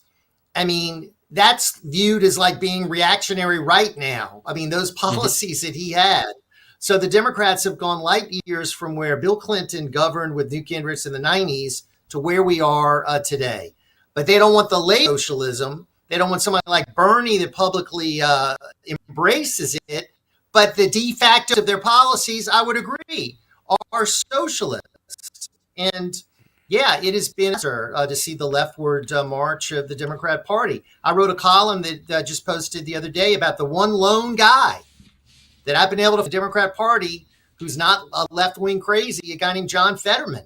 One guy, and he's been ostracized, the lone guy in the wilderness. They don't want anything to do with him. They're talking about running a Democrat against him when he's up for re-election. It's kind of funny when you look at Fetterman and say that.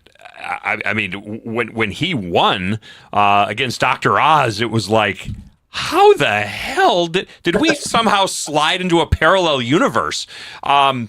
But now, I mean, you could consider him a friend of the Republican parties almost. I'm sorry, Dr. Oz had a whole bunch of issues. I complained when we ran him in the first place that this was a joke. It was like a bad joke being played on the GOP. I will never forgive the Pennsylvania GOP for allowing that to happen and for Trump for freaking endorsing him. That was like a horrible freaking joke. It's a nightmare I'm still trying to wake up from because that was a race that we could have won. And I will not forgive the stupidity and short-term idiot strategy of Republicans of running with famous names because we think it's somehow going to ingratiate us with normal people. I'll give you another example. Another example is Herschel Walker. Yeah. Down Same in thing. Down in Georgia. You Yeah, know, a Mushmouth. famous guy. A famous guy who was just a terrible, terrible game. But you know what? One thing about Mushmouth from Fetterman, Fat Albert. Yeah. I think Fetterman has a common appeal to like an average working man, working woman. I mean, he comes across as being, an average guy, working guy. And I think that appeals to an electorate in Pennsylvania where you have a lot of folks that are working hard that aren't really particularly ideological. It's a swing state. It's a state up for grabs every time. And he appeals to a lot of people because of, he's just a simple guy.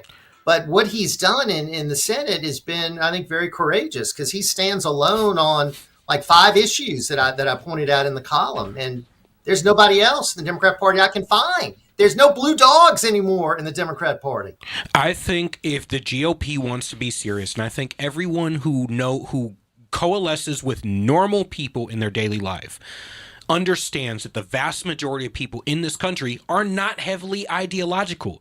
And even to the degree that they are, they're not ideologically consistent. Most of us care about paying our bills, putting groceries on the table, putting clothes on our back, a roof over our head, and maybe at the end of the week, cracking open a 6-pack of beer and watching the game, and maybe we'll get to take a vacation this year. And one day we'll retire and hopefully pass down something to our kids other than debt.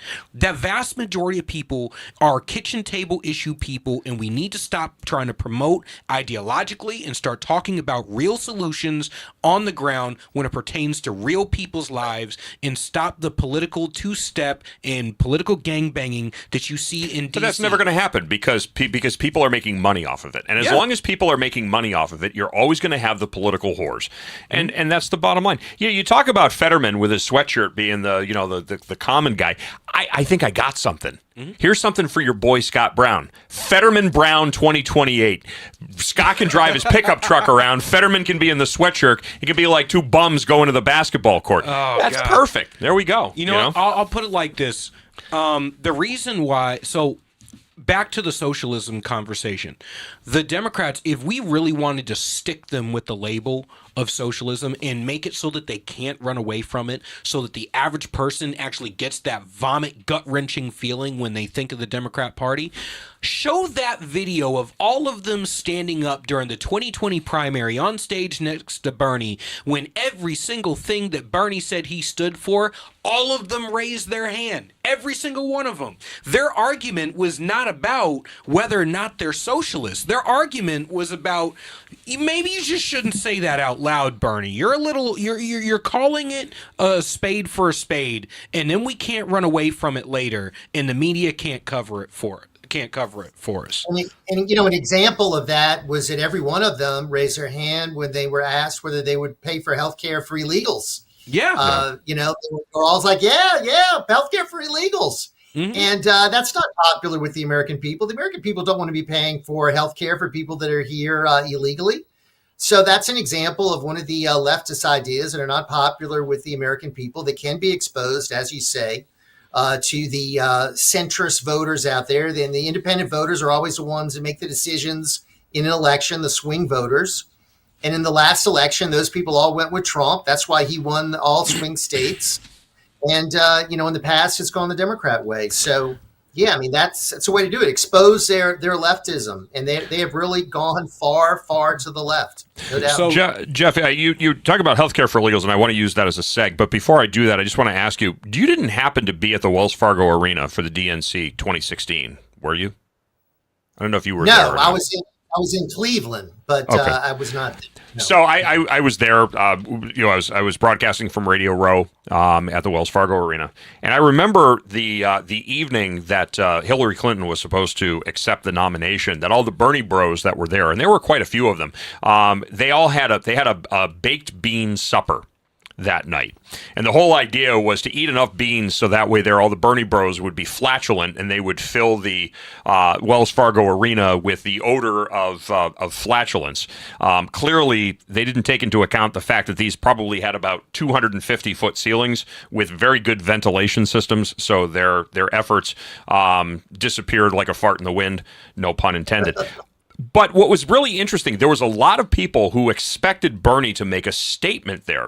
And when Bernie turned around and essentially kissed the ring of Hillary and gave his nod to the nomination of Hillary, that's where a lot of people felt betrayed. Mm-hmm. They look at it and said, you know what, this guy is selling us a false bill of goods. He doesn't stand for anything. He can't even stand behind his own principles. He turned around and endorsed his rival. This isn't a sign of unity within the party because he was supposed to be the anti-Democrat party. He wasn't supposed to be a pro-Republican in being anti-Democrat. He was supposed to be the Democrat, socialist, progressive candidate that was going to save the utopia, save the world, and create a utopia. Of course, in the mind of the unemployed basement dwellers. But that being said, he sold out, and so I think he hurt his own cause by doing that. No, but AOC is helping him rebuild it because she's the heir apparent. Well, I guess every octogenarian, socialist needs a piece of arm candy. So another news, that's about... Mr. Producer handed me a card. Says 90% of the black vote went for the Dem in Virginia, and I say pretty much par for the course. The GOP in Virginia, which a heavily black state, didn't actually go after the black vote at all to capitalize on the infrastructure or to build an infrastructure on the gains that Trump made during the 2024 election cycle. What the hell can you expect? And Winsome Sears is not going to win the black vote just because she happens to have dark skin. She's not a black American. She's Jamaican and an American immigrant who happens to have black skin, but she's not a black American. And the two are not the same. Julian, we just talked about this a little while ago. Yeah. That's because the GOP operatives are afraid to go into black communities. Yes. They're afraid to go into black communities. Yes. That's the bottom line. Yeah. They're literally afraid to go into these communities because they're afraid that they're going to get their lily white asses kicked when they step foot into the wrong hood. All they would have had to do is go talk to black men and offer jobs and shit the same way Trump did in 2024, rather than... Because they don't know how to connect with people. Exactly. They don't know how to connect with the average voter. Exactly. And that's why they're their own worst enemy. This is why the DC consultants constantly fail us and why we will continue to lose until we start to use real people who can talk to real people. 12th or 13th attempt at getting the government shutdown ended today. I think it was the 12th, correct? 35 days. Well, I think we're on to like 14th attempt. 14th? Yeah. Okay. So I am tired of having to explain this to people. This is for the 98% of you out there that think we still live in a democracy. It takes 60 votes to pass a continuing resolution. There are 53 Republicans. Okay? Every Republican voting for it cannot get this across the finish line. That means that Democrats have to vote for this in order to reopen the government. This is not the stonewalling of the Republican Party, you stupid, dumb dunces. It's basic math. 60 needed, 53 are there. How many are left? 1, 2, 3, 4, 5, 6, 7. That's too much. That's too much for Oh my God! You've had three Democrats vote along with it, so they've lost Rand Paul. They got 3 Democrats. They got 55 votes, but they're 5 votes short. You're right; they need 60, and the other Democrats aren't playing ball. I mean, they're not working with them. So, gone are the days of bipartisanship where you could have negotiations and come up with something. In the days of Trump, I mean, you heard what Nancy Pelosi said today. She called him the most vile creature ever. I mean, when you have that kind of mentality, you're not going to have a situation like Gingrich and Clinton or like Tip O'Neill and Ronald Reagan, where you could find some common ground and work on some bipartisan solutions.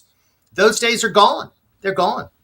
I guess Trump is the most vile creature alive, but her husband, who's having gay sex with a meth smoker and then getting hit in the head with a hammer when there's a little, closeted gay love spat that goes sideways, that's perfectly acceptable when you're a Democrat. But I digress. Every single veteran, every single military member, anybody who has ever sworn an oath to the Constitution of the United States should look at the Democrat Party, realize what they stand for. Every person who has gone through the process to emigrate to this country legally should look at the Democrat Party and say, this is who your party protects. Illegal criminals. Oh, no, humans illegal. You are illegal when you violate federal immigration laws and come into this country illegally. That's a crime. You're not here legally. Therefore, you committed a crime. Well, I don't understand this, Jeff. How do people continue to look at the Democrat Party and say, oh, but they're for us. They're for Americans. They're for the business owner. They're for the family. They're not. They destroy every single thing that they touch. And the leadership of the Democrat Party, all of them, Chuck Schumer, has been around forever. Nancy Pelosi is really the power behind the throne in the House. Nancy Pelosi is still calling the shots. I mean, so these people are like, been there for decades, getting wealthy, taking advantage of the system. I mean, their districts are in horrible condition. They haven't delivered for their constituents. San Francisco's a hellhole where Nancy Pelosi has been representing. What has she done for her district? I'd like to ask that to the people of San Francisco, but she keeps getting reelected. Now I'm hearing she's not going to run again, and that would be a wonderful thing for America if that happens. But yeah, I mean, you make a good point. I mean, the Democrats have not delivered on any of their promises. They run all the big cities in our country, and all of our big cities are a disaster. Every big city is run by Democrats. Democrat policies are in place. They don't work. These cities are hellholes. Crime-ridden. I'm still going to lay that at the problems. I'm still everywhere. laying that at the feet of Republicans. I'm laying that at the feet of Republicans. For 40, 50 years, we have been yelling at Republicans to leave the big cities. You cannot complain about the big cities falling into despotism when you leave them. What do we always say? All it takes for evil to prevail is for good men to do nothing. Not only do we not do anything, we ran away. Well, guess what? Progressivism. I'm pointing out to you, their policies don't work. You're right. You can't point to a big city that functions well. You're I'm right. from New Orleans. We don't have one Republican in office in New Orleans. Democrats own everything. Last Republican mayor was elected 153 years ago. They own every problem. Now it's a separate issue of Republicans fighting in the urban areas for the vote there. I agree. I think Republicans should compete for every vote everywhere. Shouldn't give any ground to the Democrats. I agree, but I think a big part of the problem, Jeff, truthfully, is that people are they're tired. They're so tired. And this is not the time. This is not the time to give up the fight. But people are admittedly tired. It doesn't justify the lack of action. But, I mean, we have to recognize at least what the problem is so that we can overcome it. Jeff Crier, I want to thank you so much for joining us on the program. Ringside Politics airing Saturdays at 12 noon nationally on Real America Voice TV Network and America Voice News. Always welcome back anytime, my friend. We'll do some after-election analysis with you very soon.